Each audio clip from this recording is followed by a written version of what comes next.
Въпреки усмивките по детските лица, размаханата опашка на кучето и приветливата обстановка, това, което виждате, не е игра. Само допреди няколко месеца част от тези деца не са можели да изговарят никакви думи. Имаме деца с детска церебрална парализа, имаме деца с генерализирани разстройства на развитието, имаме деца и само с общо недоразвитие на речта. Това са трудно проговарящите деца, които най-вече използваме кучето като мотиватор, като стимул за работа. За разлика от много други деца с подобни заболявания, за тези мълчугани рехабилитацията е свързана с много положителни емоции. Канистерапията представлява занимания с специално обучени кучета, насочени най-вече към рехабилитация на деца и възрастни с проблеми в развитието. В терапията участват канистерапевт, който има специализирано педагогическо образование, обучено куче-асистент и водач на кучето.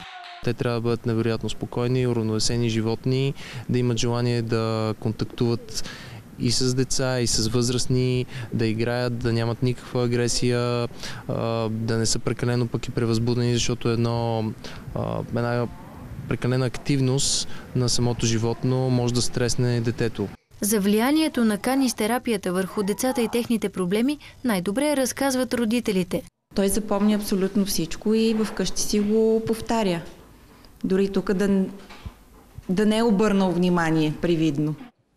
По-спокоен е, научи буквички, сирички да казва. На лице са страхотни резултати. Наистина при нея страхът от животни, не само от кучета, тя имаше доста развит страх и от котки, от птици и така нататък, значително намаля. А при сина ми той имаше леки проблеми с агресията, които вече се разрешават постепенно. Какво ще кажеш на другите дечица, които се страхуват от кучета? Да не се страхуват, защото кучетата не са толкова страшни. Оказва се, че поговорката за най-добрия приятел на човека не е просто романтика. Вече се обмислят идеи за това канистерапията да бъде включена в програмите по педагогика в университетите, а след това да навлезе и като метод за рехабилитация в лечебните заведения.